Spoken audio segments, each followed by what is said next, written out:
How many discounts does USAA Auto Insurance offer? Too many to say here. Multi-vehicle discount, safe driver discount, new vehicle discount, storage discount, legacy. How many discounts will you stack up? Tap the banner or visit usaa.com/auto discounts. Restrictions apply. This episode is brought to you by Indeed. Stop waiting around for the perfect candidate. Instead, use Indeed sponsored jobs to find the right people with the right skills fast. It's a simple way to make sure your listing is the first candidates see. According to Indeed data, sponsored jobs have 4 times more applicants than non-sponsored jobs. So go build your dream team today with Indeed. Get a $75 sponsored job credit at Indeed.com/podcast. Terms and conditions apply.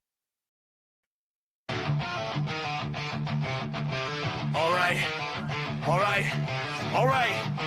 This ain't just a show. This is a platform.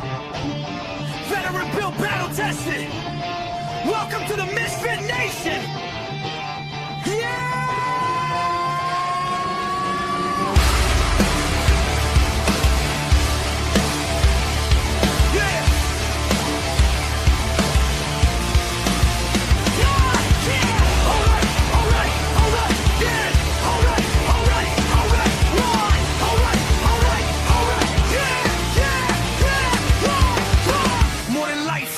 In a room, built from boots on the ground, now we breaking the rules. 2 vets, 1 leader, painting the sound, turn scars into sermons, let them echo around. Artists with truth, musicians with fire, actors backstage chasing something higher. Entrepreneurs bleeding just to get ahead. If you fought for your dream, yeah, you are what you said. If they told you no, if you still came back, if you fell to your knees but you stayed on track, this is your voice, this is your flame. Say it loud, remember the name.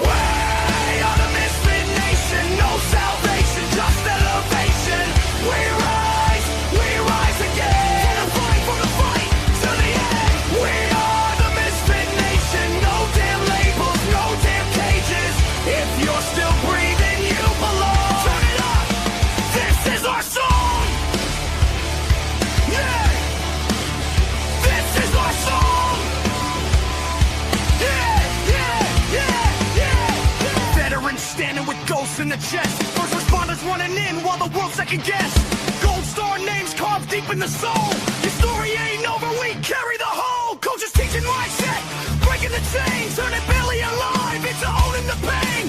Truth over polish, scars on display. If it's real, let it bleed. That's the misstep way. If it's heavy right now, in the dark feels cold. If it's heavy right now, in the dark feels cold. If it's heavy right now, in the dark feels cold. It's Aubrey right now. We're the more than you know. 9888, don't walk alone. Veterans press 1, bring it home. Don't trade forever for tonight. You're still needed in this fight. We are the Misfit Nation, built from scars and dedication. We rise again. From the fire, from the fight, to the end. We are the Misfit Nation. Every voice is fabrication. From the silence to the scream, we're strong. Welcome home, you belong. You belong. You belong. Oh wait, you. Oh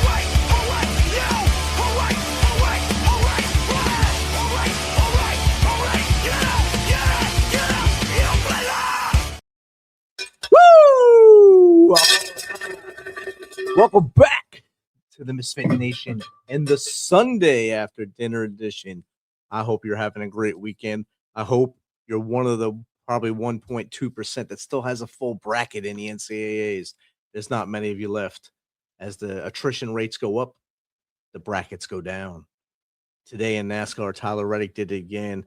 He was on fire, literally on fire. No power to give juice to his cool soup. He still came in for his 4th win in that 6 races. Michael Jordan, Denny Hamlin, his team owners are very happy this year, and they'll be happy moving forward as they have a pretty comfortable lead in points right now. A big show of remembrance for Chuck Norris. He was a subject of many memes over the last decade or so, and he finally he lost a battle this past week, a health scare in Hawaii, and we lost him. So rest in peace, Chuck Norris. You've done great things for the world through your toughness, through your showing of martial arts and sharing that with the world and showing generations that's a good way to go in life. So rest easy, Chuck Norris. Tonight, we have a great guest coming on. We welcome U.S. Navy veteran David Elijah Reddick. He's an author, speaker, and community leader whose journey is one of resilience, faith, and transformation. He served 6 years in the Navy, working in aviation ordnance on F-18 Hornets weapon systems, earning recognition for his leadership under pressure. After service, he continued serving his community as a city councilman, a mentor, and author. But one of the most powerful parts of his story is his experience navigating life as a veteran, living with a traumatic brain injury, and the purpose he discovered through it. So without further ado, let's welcome U.S. Navy veteran David Reddick to the Misfit Nation show. Welcome, David. Welcome. How are you? Doing good, man. Great to have you here. I know it took us a little while to get you scheduled because your schedule is kind of crazy. And, yeah. That's a good thing and a bad thing, I guess. But it keeps you in the spotlight for what you're doing now as you're running for Alabama House 2, right? House 2 seat. Yeah, House District 32. Yep. Yeah, he's in Calhoun County, one of my own stomping grounds. So big shout out to Cuda Browns out there, and all my relatives, my two godsons, and Randy, their dad, and Brandy. It's great to have more of our hometown people on the show. So tell us a little more about you, David. Well, yeah, so my whole story began while I was in the Navy. I was actually in a really bad accident. And before that, I was really kind of flyby, no real goals or motivation or anything. But I had this really bad accident, and they gave my father a phone call on Father's Day saying, "Hey, if you ever want to see your son alive again, you need to come to California immediately." They said, "We don't think he's gonna make it." So when I realized how close I came to death, I made a deal with God. I said, "God, if you let me live, I'll dedicate my life to helping people, and I'll change the world if I can." So, it was a time before I was released from the military, and I was trying to figure out, what my purpose was and how to do something with, this new calling on my life. And I discovered helping people ain't as easy as you would think it is. And so I asked myself, what's the hardest thing I can do that teaches me how to deal with people? Because just offering something better for themselves isn't always going to work. So I went into car sales. In a year and a half, I was managing a new car dealership in San Diego, California. And then went back to school and came back home. When I got to Anniston, I was only supposed to come for 4 weeks and then head out to New Orleans. I had a job offer out there, and I came home and saw how much of my city had gone down. When I left Anniston, it was 40,000 people in the city. It was a fast growing city. And when I came home, it was down to little over 20,000 people. Our population had dropped by half, and it's this feeling of hopelessness in my city. So I said, I can't go and live my dreams and do everything I ever wanted to do, knowing that the people I know, love, and cared about and grew up with are struggling. So I stayed in Anniston to help. That led one thing to another. I ended up mentoring. I did some substitute teaching to get kids and every time I did substitute teaching, I would show them how to enroll in college, how to fill out the federal student aid forms to get money for school, things like that. And one thing led to another. I ran for public office and served 2 terms as a city councilman. I got to expand the budget for the school system with that. I got the city to become a partner with the school system in Anniston. We got our police department to enroll in programs that leads to better policing. We started a fire training school where kids in high school can actually go and train with the fire department and get certified and everything. So they're coming right out of high school into the fire department. So I was able to do some good things. Kind of got burnt out, didn't run for another term, and went back to currently I'm a telecommunications field engineer. I go out and build circuits and networks for companies like Verizon, T-Mobile, AT&T, and I do that full time. And during this time, I've written 10 books, published 10 books, everything from self-help to children's books, and just been part of my community. Served on several boards and committees across the county, and so when I got into this field, I'm doing really good as a field engineer, but I changed my job title.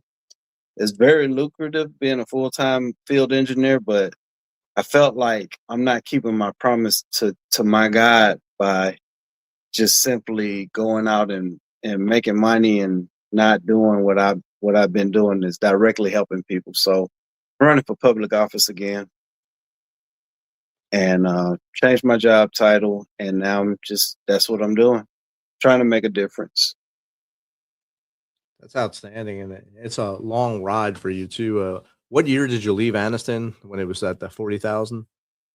I left Anniston in 1997 and returned in 2007.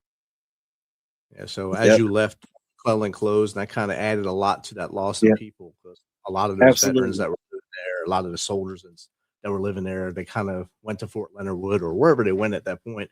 And a lot of people didn't think there'd be health care there veteran wise. So they kind of moved to closer to a base probably. So you lost a big part of the population at that point.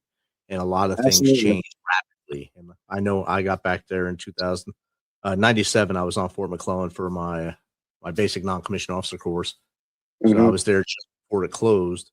And then I came back in 2005, and it was a huge difference, a totally upside down difference. And I was like, wow, this Absolutely. place totally different. And I can imagine what it was like for you coming home and seeing that basically a tornado came through almost. Absolutely. Because that's what it is. I was coming home, and I came home to a city where businesses were closing. The high school graduation rate had dropped to below 50%. It was heart-wrenching. So I said, I'll do what I can do. Because my philosophy on life is this: people should decide what kind of life they want to live. If you want to do nothing with your life, I commend you for it. Go for it. But if you want to be the CEO of a corporation, if you want to open your own business, I think you should have the ability and opportunity to at least give it a shot. Give people a chance to fail, you know? So, yeah, the base closed in 99, and there's a lot of challenges in the city after that. Definitely was a lot of challenges. And like I said, when I got back there, and I wasn't a resident there, I was just someone that kind of Mhm. flew back in and out to see the changes. It was astronomical. I mean, Jacksonville was growing. You can see Yeah, Jacksonville start to grow. They got a hotel. They got the big Walmart. And of course, the stadium, Jacksonville State Stadium, was actually a lot better than it was when I first was there. And you're a graduate of Jacksonville State, so you've seen that some of that growth there oh, too. absolutely. And you kind of seen it push that way, and also push towards Oxford and down there. Hmm. Oxford's. I thought when I first went there to get stationed there, I thought that was a college campus. How big that stadium was there. I was like, man, that's a Yeah, lot of money into that stadium. That's a high school. Oh my god. And that just opened my eyes to, wow, there's a lot of money here, but not a lot of money in this small town of Anniston. well, I say this: the difference between Anniston and Jacksonville in '94, the city of Anniston did a 1/2 cents tax increase, and that entire amount went to the school system, Anniston City school system. Um, in '98, they cut that entire budget for the schools, but Oxford did a 1 cent tax increase and put 100% of that towards the school. What Wow. that number looks like is that 1/2 cents tax increase was about between $4 and $5 million a year in revenue for our school system, and a 1 cent tax increase was between 8 and 9 million a year. Wow. So when you got that kind of support and aid, you can build a new school, Yeah. you can buy books, you can put uh, infrastructure into your school system. You can hire teachers to help, because the best classroom dynamic is a teacher should never teach more than, I say, 14 to 15 kids at a time, because there's a lot of diminishing return after that. Yep. So that was the difference. Oxford started doing what Anniston was doing, but Oxford never stopped, and Anniston did. When I got on the city council, that's the first thing I tackled. How do we get more money into our school system? I didn't get a fraction of what I wanted to do, but I got enough to make a difference in our school. Our graduation rate is in the upper 90% now. That's way better. Yeah, that's a astronomical improvement from 50 up to that number. Mm-hmm. I know when I was there, the football team was still proud. The Anniston football team was proud. They couldn't keep kids in the schools. A lot of kids would just either quit or move out, or their families would stay there. And it was rough. And we did the Woodstock 5K ran right in front of the high school there. And you can see that even the people there, they just weren't happy. They weren't enthused to be there. And they were people that lived there their whole lives that were happy at one point, and now they were just downtrodden. I haven't been back in that area since probably 2011 or 12, but I'm sure it's gotten better, hopefully, since then. Oh, yeah. That's when I took office. I took office in 2012. And my own dad gave me a hard time about it when I first ran for office. He was like, you just want attention. You're not really.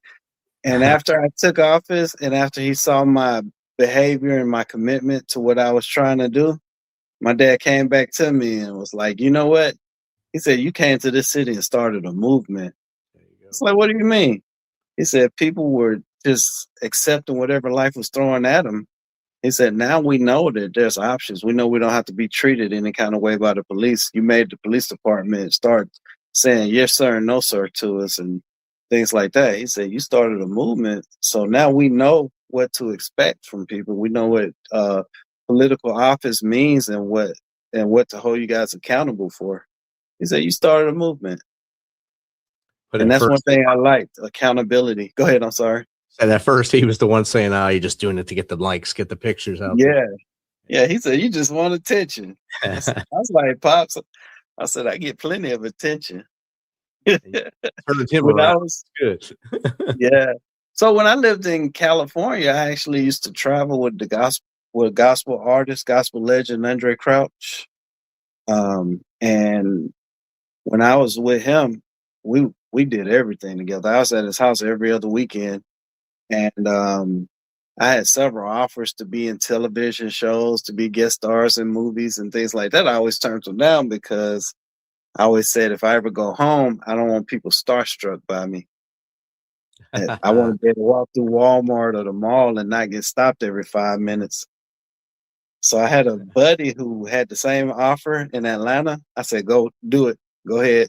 I said, because I still can't walk through Walmart without getting stopped every 5 minutes. So I should have went on ahead and got in the movie. You should have. Then you could have been signing autographs in front of Walmart. Exactly. But I would just take me the same time to get through. Yeah. Has the downtown area risen up a little more? I know a lot of shops were closing down there in the main drag where all the little mom and pop stores were. Is that revitalized a little bit? The problem with the downtown area is this. The code to open a business in Anniston is stricter than the code to open a business in Hollywood, California. It's stricter than it's the strictest building code probably one of the top in the countries. And so one code they have is you have to have this. Those buildings used to be godfathered in to where you didn't have to have sprinkler systems and firewalls and everything. They're old concrete buildings. They're not going to burn each other down. And they cut all of that. And now it's so difficult. The amount of money you have to spend to renovate one of those buildings, it'll cost the same amount of money to build a building from the ground up. So one thing the city could do to fix that is the city should spend the money to connect those sprinkler system connection. That's the biggest cost right there. To build sprinkler system connections to every one of those buildings. If they just put the connection, then the cost to put in sprinkler systems is just the cost of running the pipes and everything. That would open probably every building in downtown Anniston. But it's small things, small holistic approaches that I discovered make the biggest difference when trying to build a small city and a small community. Oh, definitely. And when you went to JSU, what was your major and what did you go into major and what did you come out major? So I went in as a communications major, and I came out with a liberal studies degree because when I went, I took classes that I thought would help me in my life, that would make me a better person, a better leader. So, my comm advisor was like, you got to do this, you got to do that, you got to do that. But I was like, those classes aren't going to make me better. They're not going to teach me what I need to know about helping people and leading people and things like that. So I ended up spending an extra 3 or 4 years in college and came out with a liberal studies degree because I had 180 credits when I got my bachelor's degree, and you need 130 to graduate. So you went a little crazy there. All right. Yeah. But like I said, we live a life where our decisions, our thoughts, words, actions, and expectations dictate what our life is going to look like in the future. That's right. Every decision we make has a third order effect. So everything we do in our lives changes something 3 lines down, and life is like a giant chessboard. So everything we do has effects down the line, and every decision we make can affect someone around us. And I love that you bring that up, and that's awesome. We got a question. Yeah. I believe this is Shamika. Shamika on TikTok here. Mika W. Okay. What areas do you think should be the main focus to improve the lives of the citizens in Anniston? Thank you, Shamika. I would say, first of all, education and job training, because I've watched cities grow in areas where I watched cities bring in a whole bunch of new business, but never take the time to prepare their citizens to take those jobs. And I watched the crime rate just rise, even though there was more income in that city. So I say, first of all, we got to educate our people. We have a city where the better job you do training your kids and educating your kids, the further away they have to move so that they can get paid what they're worth. Second of all, job development, job placement. Make sure that the jobs that are here stay here, and that there's job security, and then recruiting new business, new companies, and the such. And the third area I would say is significant is we have to take care of our senior citizens, our veterans, and people like that. We have to make sure that senior citizens have a healthy lifestyle. We have to make sure that today's kids are tomorrow's adults that can help take care of our aging population. And veterans, we're a whole nother species of it's a different element, because veterans have something. First of all, we have a drive that most people don't understand, but we also have trauma that most people can't understand either. I worked a job that was considered one of the 10 most dangerous jobs in the world. And just the everyday trauma from knowing that if I make one mistake, everybody dies, it does something to you. So I think those are areas we have to take care of: our kids, our working class, our senior citizens, and veteran issues. Because if you take care of your veterans and your kids, they'll take care of you. Definitely. Because nobody has the loyalty that the ex-military people have for their community and their family. Oh, 100%. And once you show them that you're respecting them, they're going to stay in the area. They're going to build in the area. They'll probably open a business in the area, and they'll give back, and they'll probably go out and mentor the youth that need mentoring. Every community has kids that need mentoring, and there's kids that get mentoring, but it's usually not the ones that really need it up front. It's usually the ones heard their parents say, yeah, go ahead, get the mentor, but it's not the kids that really need it sometimes.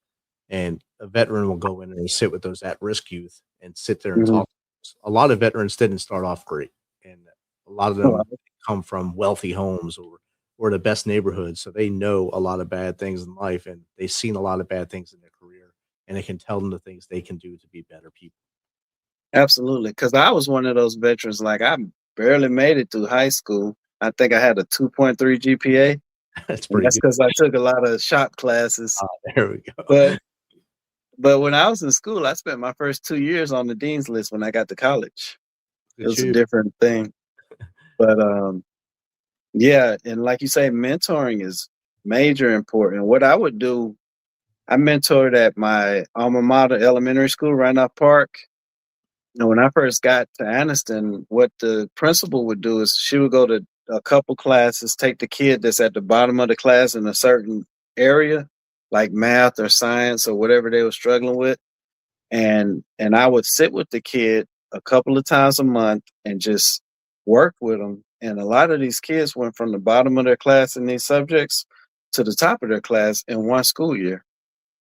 And one thing I would always do with my kids, because when I went to Randolph Park, they told us that we're special, we're different, we're going to be leaders, so we have to buckle down and learn more. So what I would tell my mentees, the people that I helped, I would say, you know why I'm here? And they would typically, their hair would drop and they would say, yeah, because I'm not good in English or I'm not good at writing. I would say, no. The reason I'm here is the first thing you need to know about me is I only work with winners. The reason I'm here is because you're a winner. Your teacher sees that you have that ability inside of you to be a winner, and I'm here to bring that out of you. So if I'm working with you, the fact that I'm the one working with you means you're a winner. So I'm here to show you that you're a winner. And they would a lot of kids had never heard anything like that before. I would say, so why am I here? They'll say to work with winners. And what does that make you? A winner. And I would make them say that. And I watched these kids' entire personality change through that. And to be fair, there was times where I started thinking like, this kid is never going to get this. But nine times out of 10, they became the best in the class at that subject. That's good, though. And you build that confidence by telling them you're a winner and why are you there to make them winners and who are you a winner? That's something that they may not have heard ever, but you heard it when you were at school and you brought it back because it's something that helps you. Even though you say you weren't a good student in high school, a 2.3 is better than most kids. A lot of kids don't even persuade that to go that high, even with shop classes. So you did good, and you moved on and you got your college degree. Was the degree after the Navy or while in? Or after the Navy? Yeah, I went in the Navy first. I actually had a conversation with him. My guidance counselor told me, I went to my guidance counselor and said, hey, I want to go to college. And he laughed at me. He said, you know, you're a Reddick, right? He told me the only way I could make it through college if I went back to kindergarten and started all over again. Oh, my. And we actually had a conversation about this a couple of weeks ago, and he felt so bad about it.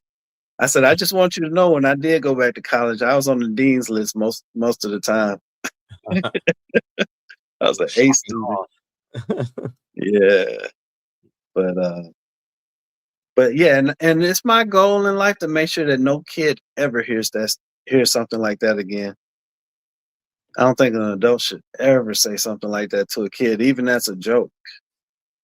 Because he probably thought I was joking, but that hurt me. Yeah. That did something to me. After our generations went to school, I think that kind of teetered off now. They don't tell them anything really, unless there's a witness and someone else is in the room with them. They'll say you're the best kid in the world, even if they come in there with blood all over them from beating someone up. You're a good kid, and you're going to be a great football player. You're going to be awesome. Yeah. They'll never say they're going to be a failure anymore. They'll never say you might as well go all the way back to kindergarten and start over because you're a Reddick. Yeah. What number Reddick were you coming through the school? Were you the first of your? Yeah. No, I wasn't the first. My first day of high school, the assistant principal that was in charge of my grade had our bus go around and park before where all the other buses let the children out at. And he stood outside the bus. And when I got off the bus, he said, Reddick, come here. He already knew who I was. He said, you ain't going to be like your family, or you ain't going to be like your cousin. He was like, are you related to? And then he started naming my family members. And he said, "You ain't gonna be like them, are you?" I said, "No, sir." He said, "I'm watching you." So I definitely wasn't the first. Target on you as soon as you drove up. That ain't good at all. Yeah, that had a bus pull around. None of the other buses had to do that. So they were waiting for me to get there. It's like, oh God, another Reddick. Here comes bus 33. He's on there. Let's get him. Yeah, here he comes. Wow. But I was a good student. I actually did the upgrade in Anniston High School. I took industrial and residential wiring class in school, and I was so good at it. They was letting me out of class to run all the Ethernet cabling Oh, wow. to hook up our computer labs and stuff like that. I was doing that as a student. That's outstanding. Wow. Yeah. Did your dad serve in the military or any of your uncles? So my father worked on the base. Okay. My grandfather was in the his father was in the National Guard, got injured in the military, so he was medically retired. But my dad didn't get to go in the military. He wanted to, but he worked on the base. But what my dad did do is my dad worked 2 full-time jobs and fixed TVs and VCRs on the side, running his own small television repair business. Oh my. And so the only time I got to see my dad is if I went to work with him. So my dad was an engineer fixing video games, arcade games and stuff like that. So I would go to work with my dad. What a lot of people didn't know is my father didn't know how to read. Yeah. And this dude is fixing video games and TVs and VCRs. So what he would do with me is he would give me a schematic and he would explain what's going on. If he got stuck on something, and give me the schematic, and I would read the schematic and find the problem. Whenever I got stuck, I said, "What's going on here?" He'll be like, "That's the problem." So I was reading schematics at age 14. Oh man. Yeah. Wow. So he set you up for what you're doing kind of now, circuits and stuff. Yeah, I told my dad, I said, "Man, I wish you was making the kind of money I make now when we was kids. We would have had a much different life." Would have been on a different path. Oh yeah. Probably wouldn't have went to work on F-18s. You probably would have done something different. Straight into the college. Yep. Yep. We got a question from the audience. This is from mess this up here. Playa Aweto. Okay. What first inspired you to serve in the U.S. Navy, and what lessons from aviation ordnance work shaped your leadership? Thank you, Playa. Okay. Yeah, thank you for that, Playa. And Shamika, that was a great question too. What got me in the military was this. At 17, I moved out of the house. I was still in high school. I didn't quit school. I made it through school, but at 17, I went and got an apartment. I was paying my own bills. And I graduated high school at 19. So I was sitting there looking at bills, wondering how I was going to pay them. And then I got this thing in the mail that said free living quarters. I said, I'm in. Food, somewhere to live. I don't have to pay a utility bill. And then I was thinking, I don't have money for college. I said, I got to do something with my life. So I went in, did really good on the ASVAB, got a position as aviation ordnance. But aviation ordnance, this is what they taught me. You know, the first thing they teach you is they'll say, why did you do that? I thought I was supposed to. They say, you don't get paid to think. You probably never heard that one, huh? But what I learned in the aviation ordnance is a job where if you make one mistake, people die. You can't afford to make mistakes. So I learned the level of accountability that I still hold on myself today that makes me the kind of person that looks at things from a 360-degree view, from an eagle's view. I look at how this is going to affect that, which is going to affect this, which is going to affect that, which kind of gives me that chess game state of mind where I'm thinking 3 or 4 steps ahead. And I learned integrity too. Well, one from my father who I worked 60, 70 hours a week and he still outworks me. But I learned integrity. I learned accountability, and I learned that you can't make excuses and say, "Well, it's not my fault," because even if it's not your fault, if a mistake was made, somebody can die. Yeah. So There's a saying, now nobody's dying anymore, but it's right, still that level of accountability where you can't afford to make those kind of mistakes. no one's dying, but their livelihoods could be at stake as well.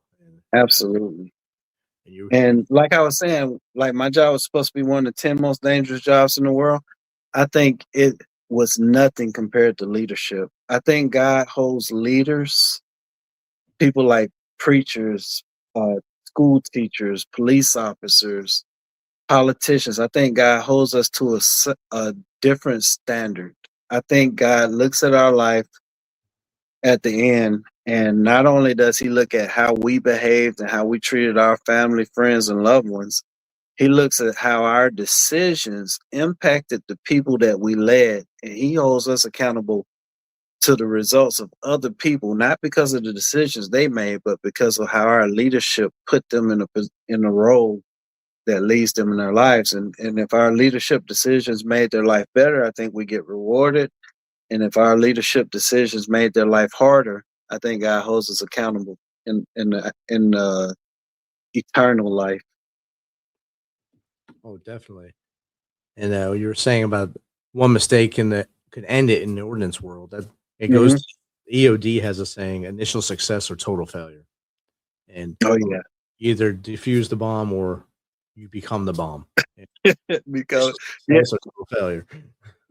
yeah, and being in aviation ordnance, a lot of my shop would go. I'd say about 30% of the people that came to my shop either went BUDS training. Well, you got to go to BUDS for EOD too. So we had a large percentage of our shop go to BUDS. And then go in the EOD field as well. EOD and Navy SEAL. Yeah, they might as well go into more dangerous places. It's good. Mhm. So they can have more stress on them for the rest of their careers. Exactly. Did you go on any deployments while you were in the Navy, or I did. I was on the USS Carl Vinson. Okay. So I went to Hong Kong, Singapore, Ali, Bahrain, Perth, Tasmania, Hawaii. All the nice I'm places. sure I'm missing something. I'm sure I'm missing something. But yeah, I got to travel and see the world and see how. But you know what? That was an eye-opening experience too. Going out and seeing the world, seeing how a political atmosphere affects the people that live in that area. That had a lot of impact on me when I came home. And especially the smaller countries, I'm sure you've seen how the other half lives too, and how a lot of people in our country were probably complaining about how the things they don't have, but then you're seeing kids there that don't have anything, but they're happy. Yeah. They're Like I extremely remember, I remember going to Mexico and seeing houses that were built out of 8 pieces of plywood and a roof. And that was the house, no running water or anything. And we complain because, our, 1,800 square foot home only has 2 bedrooms or something like that. or HVAC ain't cold enough. Yeah. I complained about that last year. I had my HVAC guy come out and charge it.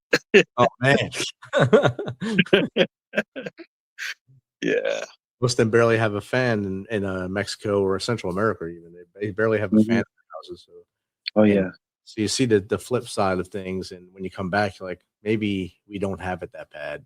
There are things that are wrong. Yes, I got it. We are a young country, and we're still getting things kind of right. And we're still trying to get things right, and we're always going to keep trying to get things right. And as long as we keep doing that, I think our country will stay on that right trajectory. And like you now, you're trying to take that step up and move into the Alabama House, second big house too. I didn't realize how big that spreads. It goes all the way down past Talladega and stuff. It does. It's long. It's a lot of work. Yeah. But you know what? But I'm kind of grateful for that, because one thing that people aren't going to do, one thing you're not going to do is outwork me. Right. So I'm in a position right now where if you work, whoever worked the hardest is the one that wins. So you're not gonna outwork me. I like that. I like that element of it. It's more than just a popularity contest.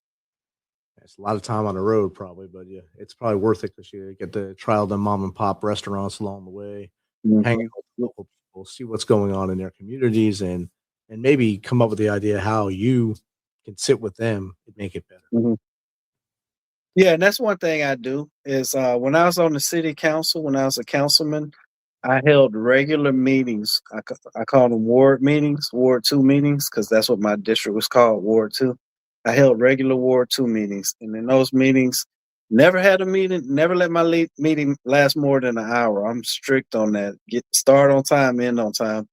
But I had regular meetings. I told my constituents what I've accomplished. I told them my failures, and I told them my plans. And it gave me a lot of impact on my community. That's one reason I stayed in office until I didn't run for that seat again, because I stayed accountable to my people. And I believe everybody that sits in public office should be accountable. Yes, accountable and relatable. Be able to talk to people and don't get so far removed from the people who are your constituents that you don't know what's going on in life. And I think that's a big disconnect. And I think that's where veteran leadership comes in when they go into office and try to be that servant leader, go into the House or go into Congress or Senate or even governor of Alabama and such. When you get there, a veteran will put everything they have into that office so that the people that live next to them have a better way forward. Whereas there's other people that go, there's still veterans that mess this up too, but there's other people that go in and they think about this other thing that's up there, the thing that goes in your pocket, the money. And if you think about that, you're there for the wrong reason. That'll come if you do your job. And it's definitely not the money for me. This is more than this position pays less than half of what I make in my current position. But another thing that you learn as a veteran too, like my organization that I work for now, we have a veterans offset of my company, and we have regular meetings. One thing they say is the veterans in my company, they work whatever hours you tell them to. They don't complain. But he said the other thing is if they see something that's unfair or unjust, those veterans will say something. No veterans, the veterans in my company, for the most part, and in a whole, care more about everybody that's in that company than they care about keeping their job. So they're willing to speak up and say something. But isn't that what we fight for when we're in those situations? We are fighting for our country, but if you're in a situation where it's life or death, you're not thinking about the stars and stripes or anything else. You're thinking about that person next to you and how to make sure that the person next to you makes it home alive, and you're hoping they're thinking the same thing about you. You're damn right. And I think most times the training leading up to that, like you had I'm sure you had ground training before you put the birds onto the carpets, and where you guys had to do repetition, where that builds trust and confidence in your team. The same thing for us in the Army. You build that trust through training. And when you go out there and you're in that life or death situation, you know that person to your right and left is going to be there for you, or they wouldn't be there in the first place. So that's something you have when you, like you just said, translate that into the corporate side or the government side. You have to have that same mentality. What am I doing right now that can help these people on my right, left, or in front of me? Oh, yeah. All right, we got 2 questions for you that popped in. Shamika wants to know what inspired you to begin writing. Okay. Yes. So I have 10 books published. What got me writing, my first book was a children's book called The Good Little Leprechaun. Why I wrote that book is COVID happened. I had been mentoring at Randolph Park and Anniston High and Anniston Middle School since I moved to Anniston. COVID happened. We couldn't mentor anymore. So I said, how can I still reach these kids? So I came up with that concept. I wrote the story of The Good Little Leprechaun in about an hour. And then it took me about 6 months to get somebody to draw it for me. I created that book to share a strong philosophy to spread to kids so that they can, develop good habits and work, and trustworthiness and things like that. My next book was after that, I was out of office at the time, and once that burnout from being in office was over, and I got a little rest, all of a sudden I began to get restless because I was like, I have all this talent and all this that I can do to help people inside of me, and I'm not really doing it anymore, working 70 hours a week. So I started writing. My first book, adult book, was The Spiritual Side of Goal Setting. And it's kind of a combination of, instead of writing an autobiography about me, because I don't think that, I think my story is good, but, I'm not famous or anything. So I wrote The Spiritual Side of Goal Setting to show the challenges I went through in my life, how I recovered from them, and how I used those challenges to make my life better. So it's step-by-step instructions on how to kind of build a life, how to set goals in a way that you reach these goals without a lot of effort. Because a lot of time we look at goal setting like it's a difficult thing, but I make it simple and easy to do. And then after that, it just started flowing out. All the messages and things that I want to share with the world, I'm able to put out in book form, because I think the worst thing we can do is die full of ideas, full of thoughts, full of inventions that we never share it with the world, and leave this world with all these talents and ideas that God left us with, and just leave the world barren of what we have. So I write to, even if the book is never read, I got it outside of my mind, outside of my person, and I put it somewhere where it can be accessed again. So that's why I write. Outstanding. And that's a great thing. Yeah, I was looking at your website, seeing the pictures of the books. We'll show that in a little bit so everyone can see it, just me, and they can go to your site and see everything you've done and are doing. Next question is at Sin City. How did your traumatic brain injury change your perspective on life and purpose? So my TBI, like I said, I already made the statement, God, if you let me live, I'll commit my life to helping people. But things always came to me easy when I was younger. I never had to study. I never had to work hard or any of that.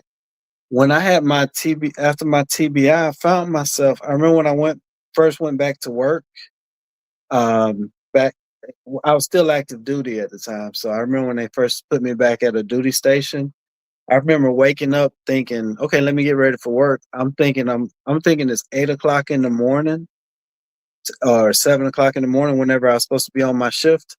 And it was like 11:00 in the morning. I had to relearn everything. I had to set my life up, structure it in a way to where those little mundane things were set up in a way that I didn't have to think about it anymore. And I had to learn to stay focused, and I had to learn to take care of me too. I have to learn to pay attention, because when I'm tired, I'm not functioning as well. So I'm more prone to make a mistake. I have to watch my health and my eating habits. I take like alpha brainwave every day to keep my mind focused and things like that. So it makes me more aware and more accountable in my life. And it makes me more patient with people too. I bet. Before my injury, I had very little patience with other people as far as work and stuff like that. And now I understand the struggles that people have when they can't keep up in certain areas. And I understand pain too. I can look at somebody and know they have some kind of pain just by a glance now, because I can relate to it. I bet you can almost feel that soul bonding with them as you walk by, look in the eyes, and see that they're on the naproxen or on the Motrin or on whatever they're on to get them through the day. Yeah. That you've been through that battle too, so you can give them that high five or maybe a shake their hand, because you don't know where to hit them, because you don't know them on the back, because that might be the problem. Yeah, I've had people lay their hands on my shoulder like, I understand, and I'm like, you just hurt me. You don't understand. But here's my belief too. I feel like every adversity has a seed of success. There's a seed of success in every adversity, which means like I had a marriage fail. Before my marriage failed, I could have never talked to anybody about marriage because I didn't know what marriage was because I had never been married.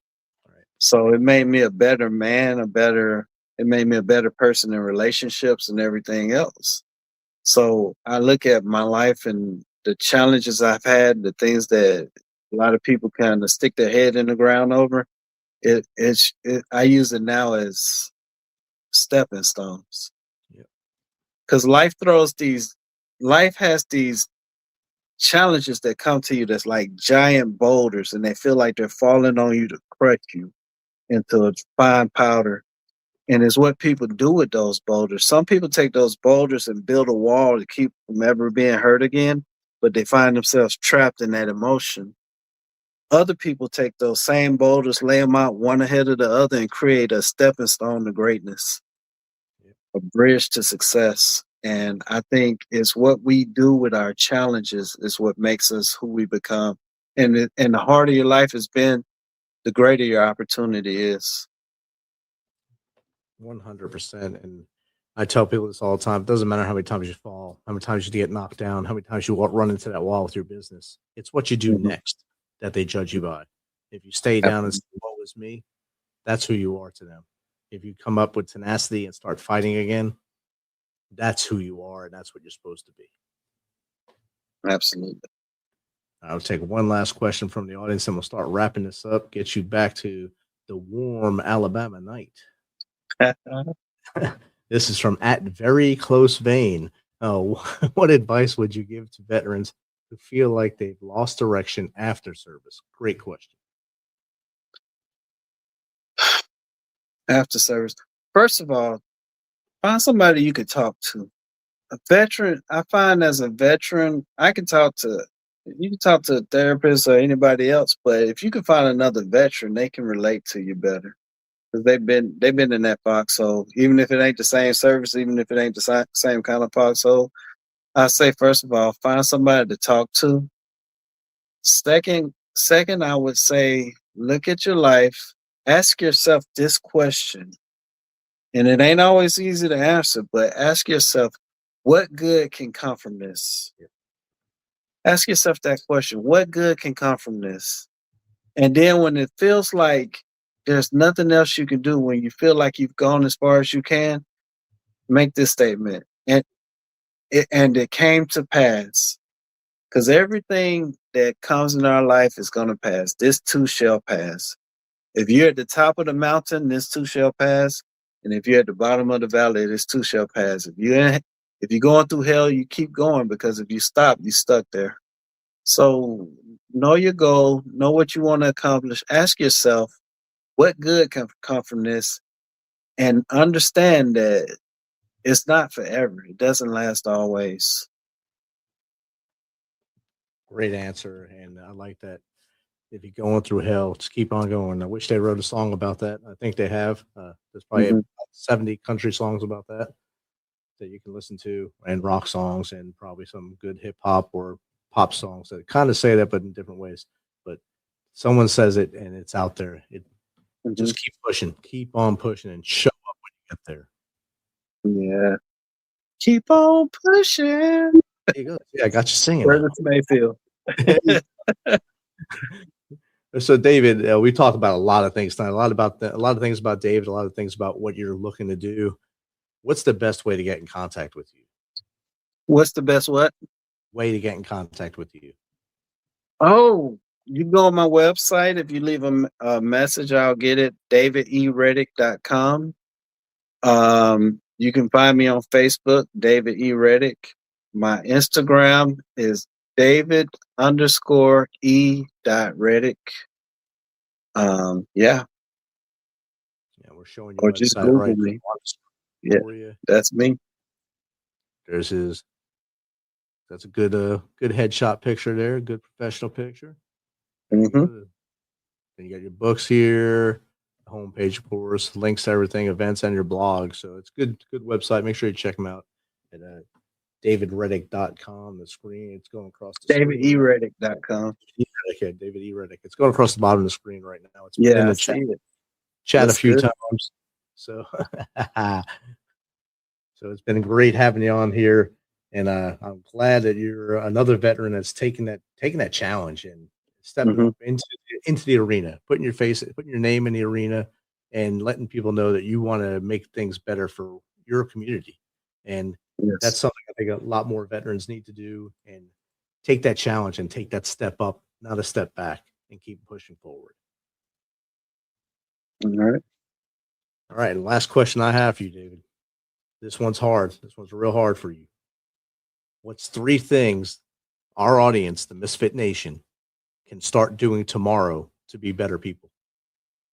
3 things you can do tomorrow to be a better person. Know your outcome. Know your why. And if there's something in your life that you're not happy with, it's okay to get angry. Because if you get angry, you can make changes. So be willing to be mad about something that you're not happy with in your life, and be mad enough to make it different, to make it change and make a difference. Outstanding. That's a good one right there. I put your email in the chat as well. So Okay. if you want to email David and just pick his brain like we did tonight, or maybe get him on your show, other veterans, I know you're listening to my show. Get him on your show. Get him more publicity out there. Get him the free publicity that we can give him here. He doesn't go into his coffers on this. This is the easy way, easy button, and help him to do the next thing his goal is set for, to represent Alabama House District 32. Also, David, you can find my books on, and I'm sorry to cut you off, but you can also find my books on Amazon.com. Just type my name, David E. Reddick. It'll pull my author's page and everything. and all your books are on there then. Mm-hmm. Awesome. Easy. One-stop shop. That's good.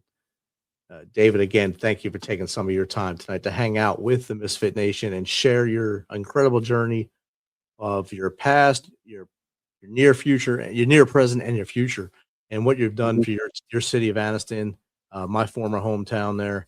And I can't wait to see what you do in the future. Thank you again. All right. Thank you. Appreciate it. Misfit Nation, thanks for hanging out tonight. I know you can be doing other things, but thanks for being here. And if you feel like those walls are caving in, that darkness is coming at you, just stop. Think about the people who love you. Think about the people in your life.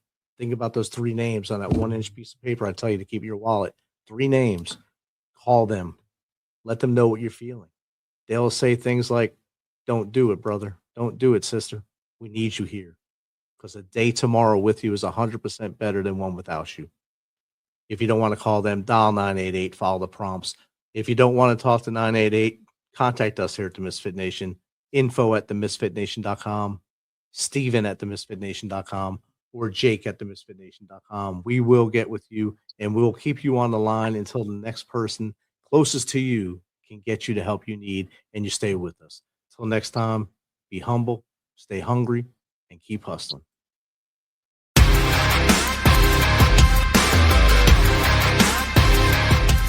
Thanks for checking us out and being a part of the Misfit Nation show. Don't forget to visit our website at themisfitnation.com. That's themisfitnation.com. Check out all our past episodes and get some of the great Misfit Nation gear for you and your family. As always, be humble, stay hungry, and keep hustling, because we are Misfit Nation. Misfit Nation.